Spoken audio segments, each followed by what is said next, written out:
حضرت اویس کرنی رضی اللہ تعالیٰ عنہ کے خاندان والوں نے آپ رحمت اللہ علیہ کو پاگل سمجھا ہوا تھا، اور آپ رحمت اللہ علیہ کے لیے اپنے گھر کے قریب ایک کمرہ بنایا ہوا تھا۔ 2 سال گزر جاتے لیکن گھر والے آپ کی طرف توجہ نہ دیتے اور نہ ہی آپ کی خبر گیری کرتے۔ آپ رحمت اللہ علیہ اپنی گزر بسر اس طرح کرتے کہ کھجور کی گٹھلیاں چنتے، شام کو انہیں بیچتے اور ان کے بدلے جو ردی کھجوریں وغیرہ ملتی انہیں افطاری کے لیے رکھ لیتے۔ جب حضرت سیدنا عمر بن خطاب رضی اللہ تعالیٰ عنہ خلیفہ بنے تو ایک مرتبہ آپ رضی اللہ تعالیٰ عنہ نے حج کے اہتمام میں فرمایا، اے لوگو کھڑے ہو جاؤ۔ حکم پاتے ہی تمام لوگ کھڑے ہو گئے۔ پھر آپ رضی اللہ تعالیٰ عنہ نے فرمایا، قبیلہ ممراد کے لوگوں کے علاوہ سب بیٹھ جائیں۔ چند لوگوں کے علاوہ سب بیٹھ گئے۔ پھر فرمایا، تم میں سے قبیلہ کرن کے لوگ کھڑے رہیں، باقی سب بیٹھ جائیں۔ ایک شخص کے علاوہ سب بیٹھ گئے۔ یہ کھڑے ہونے والا شخص حضرت اویس کرنی رضی اللہ تعالیٰ عنہ کا چچا تھا۔ امیر المؤمنین حضرت عمر بن خطاب رضی اللہ تعالیٰ عنہ نے ان سے پوچھا، کیا آپ قبیلہ کرن کے رہنے والے ہیں؟ انہوں نے عرض کی، جی ہاں، میں کرن ہی کا رہنے والا ہوں۔ پھر آپ رضی اللہ تعالیٰ عنہ نے پوچھا، کیا آپ اویس کرنی کو جانتے ہیں؟ اس نے جواب دیا، حضور، آپ رضی اللہ تعالیٰ عنہ جس اویس کے متعلق سوال کر رہے ہیں وہ تو ہمارے ہاں احمق سمجھا جاتا ہے۔ وہ اس لائق کہاں کہ آپ رضی اللہ تعالیٰ عنہ اس کے متعلق پوچھیں، وہ تو پاگل و مجنون ہے۔ یہ سن کر آپ رضی اللہ تعالیٰ عنہ رونے لگے اور فرمایا، میں اس پر نہیں بلکہ تم پر رو رہا ہوں۔ میں نے حضور علیہ الصلاۃ والسلام کو یہ فرماتے ہوئے سنا ہے، اللہ عز و جل اویس کرنی کی شفاعت سے قبیلہ ربیہ اور قبیلہ مضر کے برابر لوگوں کو جنت میں داخل فرمائے گا۔ حضرت حرم بن حیان رحمت اللہ علیہ فرماتے ہیں، جب یہ بات مجھ تک پہنچی تو میں فوراً کوفہ کی طرف روانہ ہوا۔ میرا وہاں جانے کا صرف یہی مقصد تھا کہ حضرت اویس کرنی رضی اللہ تعالیٰ عنہ کی زیارت کر لوں اور ان کی صحبت سے فیض یاب ہو سکوں۔ کوفہ پہنچ کر میں انہیں تلاش کرتا رہا۔ بالآخر میں نے انہیں دوپہر کے وقت نہر فرات کے کنارے پر وضو کرتے ہوئے پایا۔ جو نشانیاں مجھے ان کے متعلق بتائی گئی تھی ان کی وجہ سے میں نے انہیں فوراً پہچان لیا۔ ان کا رنگ انتہائی گندمی، جسم دبلا پتلا، سر گرد آلود اور چہرہ انتہائی باروب تھا۔ میں نے قریب جا کر انہیں سلام کیا۔ انہوں نے سلام کا جواب دیا اور میری طرف دیکھا۔ میں نے فوراً مصافحہ کے لیے ہاتھ بڑھایا لیکن انہوں نے مصافحہ نہ کیا۔ میں نے کہا، اے اویس، اللہ عز و جل آپ پر رحم فرمائے، آپ رحمت اللہ علیہ کیسے ہیں؟ ان کو اس حالت میں دیکھ کر اور ان سے شدید محبت کی وجہ سے میری آنکھیں بھر آئیں اور میں رونے لگا۔ مجھے روتا دیکھ کر وہ بھی رونے لگے اور مجھ سے فرمایا، اے میرے بھائی حرم بن حیان، اللہ عز و جل آپ کو سلامت رکھے۔ آپ رحمت اللہ علیہ کیسے ہیں اور میرے بارے میں آپ کو کس نے بتایا ہے کہ میں یہاں ہوں؟ میں نے جواب دیا، اللہ عز و جل نے مجھے تمہاری طرف راہ دی ہے۔ یہ سن کر آپ رحمت اللہ علیہ نے لا الہ الا اللہ اور سبحان اللہ کی صدائیں بلند کی اور فرمایا، بے شک ہمارے رب کا وعدہ ضرور پورا ہونے والا ہے۔ پھر میں نے ان سے پوچھا، آپ رحمت اللہ علیہ کو میرا اور میرے والد کا نام کیسے معلوم ہوا؟ حالانکہ آج سے پہلے نہ کبھی میں نے آپ کو دیکھا اور نہ ہی آپ رحمت اللہ علیہ نے مجھے دیکھا۔ یہ سن کر آپ رحمت اللہ علیہ نے فرمایا، مجھے میرے پروردگار نے خبر دی ہے، اے میرے بھائی حرم بن حیان، میری روح تیری روح کو اس وقت سے جانتی ہے جب عالم ارواح میں تمام روحوں کی آپس میں ملاقات ہوئی تھی۔ بے شک بعض مومن اپنے بعض مومن بھائیوں کو جانتے ہیں اور وہ اللہ عز و جل کے حکم سے ایک دوسرے سے محبت رکھتے ہیں، اگرچہ ان کی بظاہر ملاقات نہ ہوئی ہو، اگرچہ وہ ایک دوسرے سے بہت دور رہتے ہوں۔ پھر میں نے ان سے کہا، اللہ عز و جل آپ پر رحم فرمائے، مجھے رسول اللہ صلی اللہ علیہ وسلم کی کوئی حدیث سنائیے یہ سن کر انہوں نے فرمایا، حضور صلی اللہ علیہ وسلم پر میرے ماں باپ قربان، مجھے نہ تو حضور صلی اللہ علیہ وسلم کی صحبت نصیب ہوئی اور نہ ہی میں ان کی زیارت کر سکا۔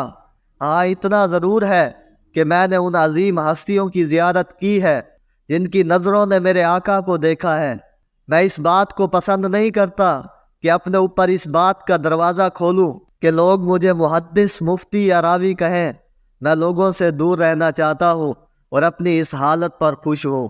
پھر میں نے ان سے کہا، اے میرے بھائی، مجھے اللہ عز و جل کے کلام سے کچھ تلاوت ہی سنا دیجئے اور مجھے کچھ نصیحت فرمائیے تاکہ میں اسے یاد رکھوں۔ بے شک میں آپ رحمت اللہ علیہ سے صرف اللہ کی رضا کی خاطر محبت کرتا ہوں۔ یہ سن کر حضرت اویس کرنی نے میرا ہاتھ پکڑا اور اعوذ باللہ من الشیطان الرجیم پڑھ کر فرمایا، میرے رب کا کلام سب کلاموں سے اچھا ہے۔ پھر آپ رحمت اللہ علیہ نے سورۃ دخان کی یہ آیتیں تلاوت فرمائی، اور ہم نے بنائے آسمان اور زمین اور ان کے درمیان جو کچھ ہے کھیل کے طور پر۔ ہم نے انہیں نہ بنایا مگر حق کے ساتھ، لیکن ان میں اکثر جانتے نہیں۔ بے شک فیصلے کا دن ان سب کی مقررہ مدت ہے، جس دن کوئی دوست کسی دوست کے کچھ کام نہ آئے گا اور نہ ان کی مدد ہوگی مگر جس پر اللہ رحم کرے۔ بے شک وہی عزت والا اور مہربان ہے۔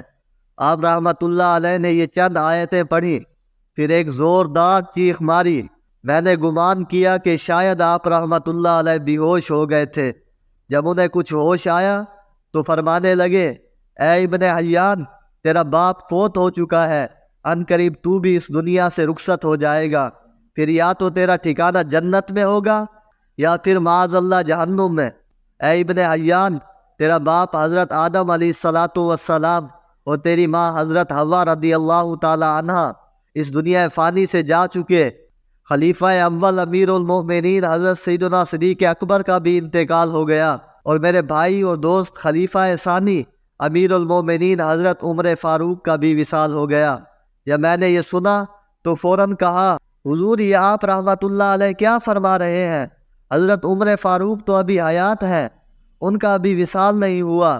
یہ سن کر آپ رحمت اللہ علیہ نے فرمایا، مجھے میرے پروردگار نے خبر دی ہے اور میرا دل اس بات کی گواہی دیتا ہے کہ ان کا انتقال ہو چکا ہے۔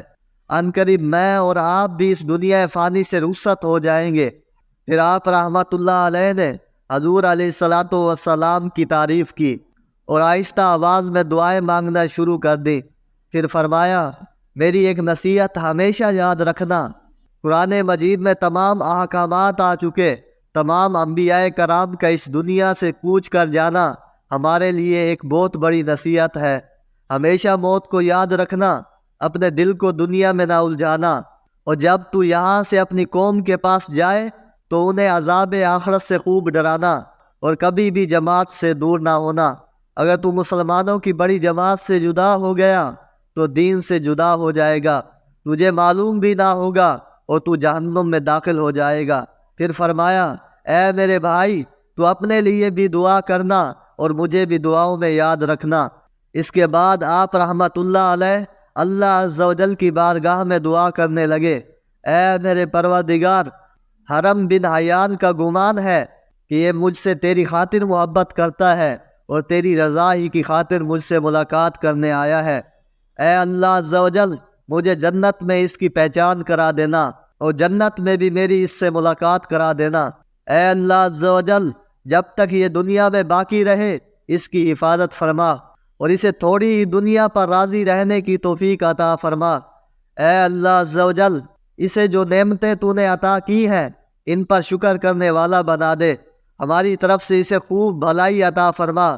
پھر مجھ سے فرمایا، اے ابن حیان، تجھ پر اللہ عز و جل کی رحمت ہو اور خوب برکت ہو، آج کے بعد میں تجھ سے ملاقات نہ کر سکوں گا۔ بے شک میں شہرت کو پسند نہیں کرتا، جب میں لوگوں کے درمیان ہوتا ہوں تو سخت پریشان اور غمگین رہتا ہوں، بس مجھے تو تنہائی بہت پسند ہے۔ آج کے بعد تو میرے متعلق کسی سے نہ پوچھنا اور نہ ہی مجھے تلاش کرنا، میں ہمیشہ تجھے یاد رکھوں گا، اگرچہ تم مجھے نہ دیکھو اور میں تجھے نہ دیکھ سکوں۔ میرے بھائی، تو مجھے یاد رکھنا، میں تجھے یاد رکھوں گا۔ میرے لیے دعا کرتے رہنا اللہ عز و جل نے چاہا تو میں تجھے یاد رکھوں گا اور تیرے لیے دعا کرتا رہوں گا۔ اب تو اس سمت جا اور میں دوسری طرف چلا جاتا ہوں۔ یہ کہہ کر آپ رحمت اللہ علیہ ایک طرف چل دیے۔ میں نے خواہش ظاہر کی کہ کچھ دور تک آپ رحمت اللہ علیہ کے ساتھ چلوں، لیکن آپ رحمت اللہ علیہ نے انکار فرما دیا اور ہم دونوں روتے ہوئے ایک دوسرے سے جدا ہو گئے۔ میں بار بار آپ رحمت اللہ علیہ کو مڑ مڑ کر دیکھتا، یہاں تک کہ آپ رحمت اللہ علیہ ایک گلی کی طرف مڑ گئے۔ اس کے بعد میں نے آپ رحمت اللہ علیہ کو بہت تلاش کیا، لیکن آپ رحمت اللہ علیہ مجھے نہ مل سکے، اور نہ ہی کوئی ایسا شخص ملا جو مجھے آپ رحمت اللہ علیہ کے متعلق خبر دیتا۔ ہاں، اللہ عز و جل نے مجھ پر یہ کرم کیا، مجھے ہفتے میں 1-2 بار خواب میں آپ رحمت اللہ علیہ کی زیارت ہو جاتی۔